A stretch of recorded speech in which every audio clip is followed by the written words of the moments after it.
Looks like we are traveling over the Atlantic Ocean on our way to South Africa.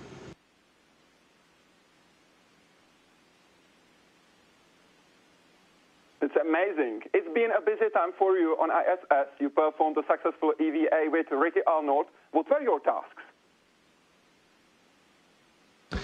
For those tasks, we had some work to do outside. Ricky Arnold worked to replace a camera out on the end of the boom on the out of the end of the truss on the top of the space station, and that was out on what we call the port side or left side of the space station as we fly with U.S. segment forward. And then the work that I did was installing some external wireless antennas to help with an experiment to monitor vegetation and Earth from orbit on ISS.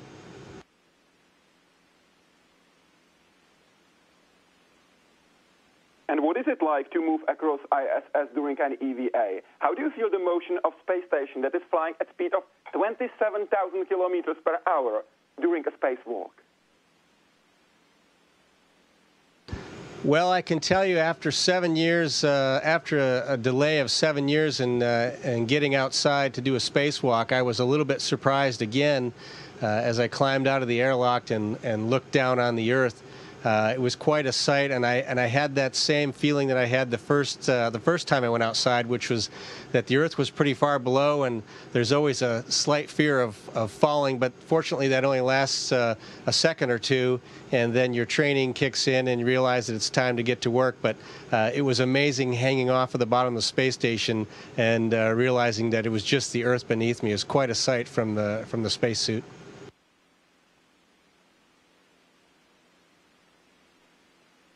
And you actually have a mild fear of heights. How do you deal with that? Because you are, as you said, 400 kilometers above Earth. Yeah, it's a little surprising when I am on Earth and I am up high on a structure over a cliff looking down into a valley or something. I do have a mild fear of heights, but up here it doesn't seem to affect me, I think, because my brain knows that I'm just floating, or at least I'm falling with the space station around the Earth. So as long as I don't push myself off, there's no chance to actually fall. And unlike Earth, we don't feel the sensation of falling quickly because we're traveling around the Earth so fast. So it just feels like we're floating along together with the space station, and I don't have the same sensations that I do on Earth. But it is a little surprising that I have that slight fear when I'm back on the planet.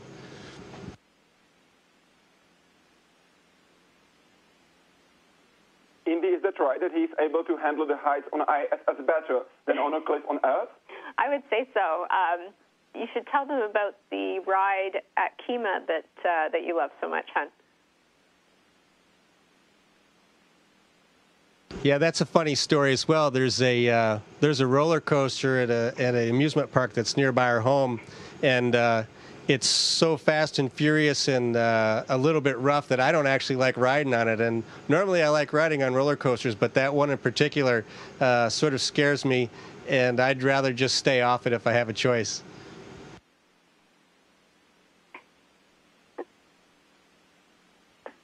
And what were you thinking during your EVA about? Did you have the same thoughts you had during your first and second mission? I would say so. I felt on this one I was busy to the point that I was fairly focused on my tasks. As I said, it had been a long time since I'd been outside working in the spacesuit, so it did take some additional focus for me to get the task done and try not to make any mistakes or errors. But the view, I did take some time to enjoy the view of Earth from the spacesuit. In fact, just before I came back inside the hatch, I took some pictures that were very unique and specific with me just wearing the spacesuit and looking down on the Earth.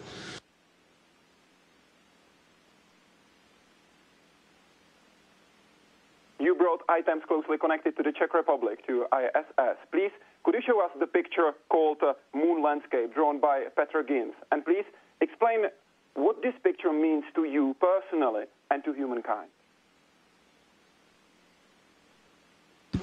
Well, Daniel, this picture is very special, and as you know, Peter Ginz was an individual, a young teenager who lost his life at Auschwitz, and at the age of 14 years old. And he was originally from Prague, and he was held in the Terezin concentration camp. But he was quite an artist and a scientist at heart, and also a visionary. And he drew this magnificent picture of the Earth as viewed from the moon.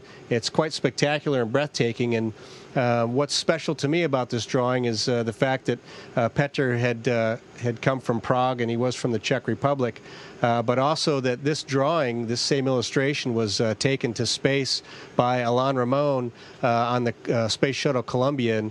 And Alain tragically lost his life with the rest of the Columbia crew, but his intent was to fly this drawing to space as well and return it home to keep the memory of Petr Ginz and the Holocaust alive in the minds of the people in the world today. And my intent is to complete that mission for Alain, and also honor the memory of Petr and all the 6 million people who lost their lives in that time in history.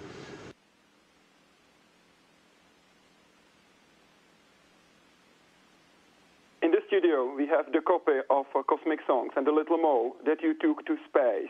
The little mole who was in space and is now on Earth would like to say hi to the little mole that was on Earth and is now in space. How is he doing? Yeah, here he is right here. This little mole flew with me on the Soyuz spacecraft, and I like to think of him as Kurtek's little brother, or son of Kurtek. And he's doing well. He hangs out with me each night in my sleep cabin, and of course had that wild ride on the Soyuz spacecraft. But here he is floating. He's always got a smile on his face, so it's always a pleasure to have him around.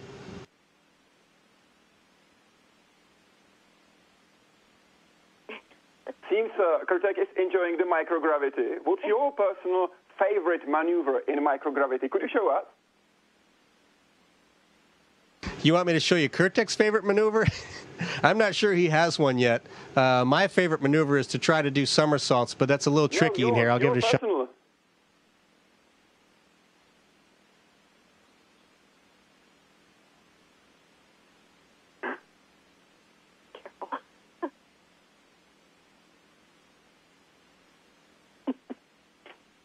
It's tough to control your movement up here, but sometimes we get it just right. And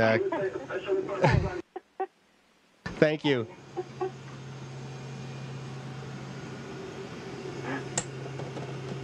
Not bad, eh? But I know you love to fly around the ISS. I know you love to try. Yeah, that was really damn good. Not only not bad, it was really good. And I also know that you love trying to see how far you can fly across space station without bumping a wall. What's your record?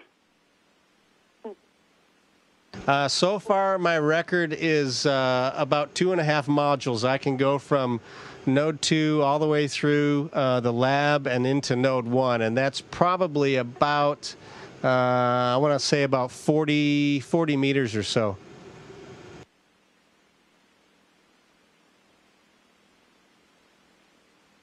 These are the pleasures of microgravity. Please, could you show us some very simple experiment that would illustrate how the laws of physics change in microgravity? Well, I thought about that question. In fact, the laws of physics don't change in microgravity. The reality is the biggest force that we notice here, the biggest law of physics that we notice is that every action results in an equal, every force applied results in an equal opposite force applied in the opposite direction. And so what happens, for example, is if I push some large object away from me, and it has to be a large object, generally what happens is I go the other direction instead of the object going in the direction that I want. So it's tough to show that, but I do have this nifty looking little globe that has these little M&Ms or little candies floating around in it, and you can see how they react in microgravity.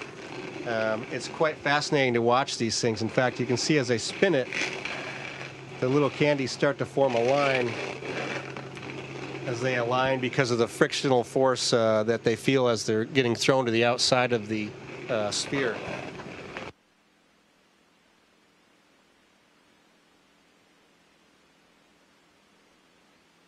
does he loves to play at home as well? Because he seems that he's loving to play on ISS. He's a big kid at heart, definitely, but I'd say he loves to play in the garage the most. Are your skills concerning those skills you use in garage, virtually repairing any car on Earth, really handy and useful in your current job, Drew?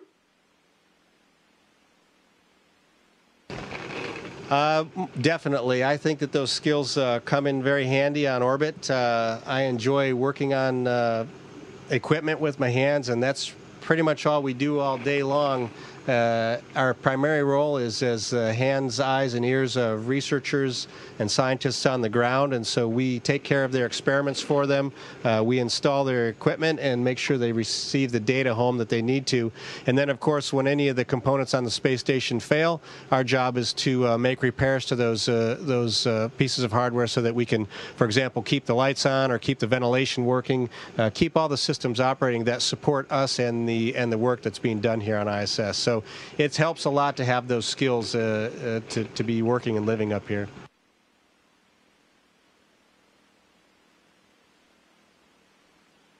Our viewers are really interested in your daily life on ISS, your daily life routine. One of them is asking, how do you wash and iron clothes on the ISS?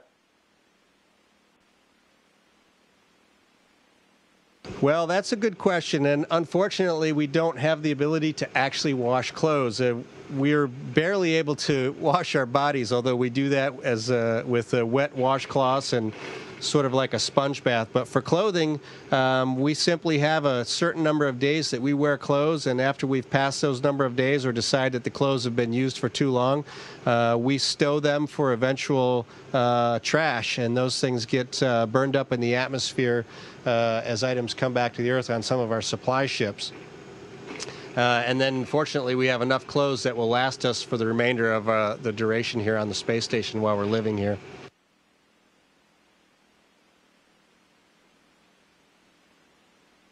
So you are wearing one T-shirt for a few weeks or several weeks. Is that right?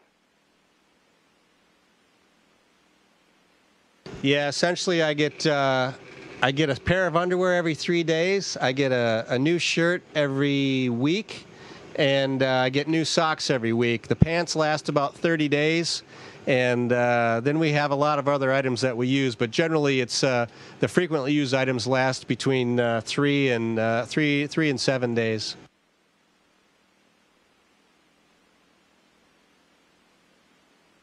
And what's the water balance? How do you use water? What's the water cycle like on ISS? Well, I think you may know that we recycle our water up here. We try to recover. We recover over 95% of the water that we use, just based on the water reclamation system that operates here on ISS. So that means we recover our urine, we recover the moisture in our breath, we recover the water that we put into towels to wash ourselves. And the cycle, I'm told, or I was just told by our environmental control systems engineers in Houston, that the cycle with 4 people on orbit contributing to the urine repositories takes about 2 to 3 days to go from actual urine into fresh and drinkable water.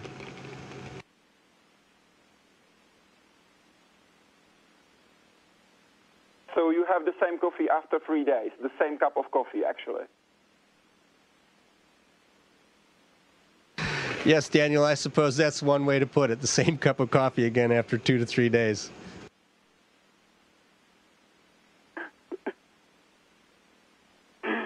This is a photo you posted on Twitter saying, I'm quoting, enjoying eating fresh grown lettuce from the veggie experiment on ISS. Do vegetables grown on ISS taste the same as grown? We do grow vegetables right now. Well, right now we're growing lettuce. As far as I know, that's the only vegetable we've grown, but that's only because I've been here for just over 2 weeks. I don't know if there are plans in the future to grow other vegetables, but the lettuce is quite delicious. We get to sample it every week or so. We've had an opportunity to sample the lettuce, so 2 times over 2 weeks, and it's quite delicious. It doesn't require any sort of dressing at all. It's quite tasty. And one of my jobs is actually to take photos and water the lettuce every couple of days, and I've been enjoying doing that and watching them grow. I think we have plans for another set of new items to be in the growing area on Space Station.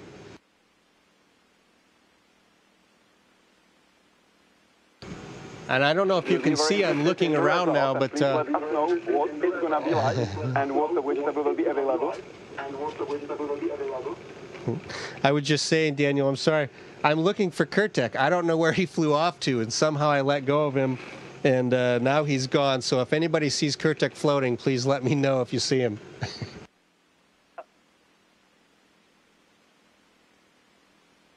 I'm sorry, I can't see him right now. We will try to look him up. I would like to ask you to tell us what's your message to Czech viewers. People from Prague, from Brno, from Ostrava, from other parts of the Czech Republic are you watching now? What's your message from the orbit to Czech citizens?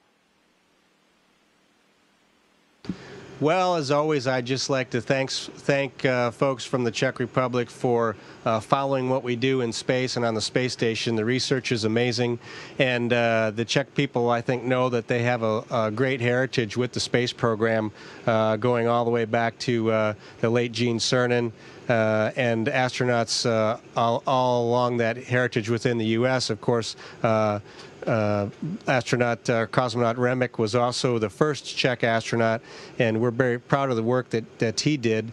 And he's still promoting space and space exploration today.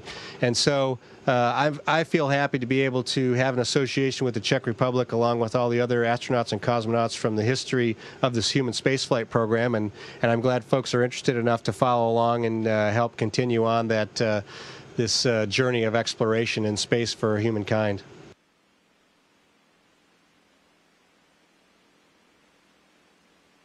Drew, thank you so much for joining us from the orbit to Prague. Thank you so much for the interview, and please say hi to Kurtek. We believe that he is somewhere down joining your feet, I guess. So please say hi for him, and especially have safe stay and successful stay on the ISS, and also safe flight back on Earth. Thank you so much. Okay, Daniel. Thanks for your time, and Indra, it was great to speak with you as always. I love you, and we look forward to speaking with you all again. Take care, everybody. Station, this is Houston ACR. That concludes the event. And thank you to all participants with Czech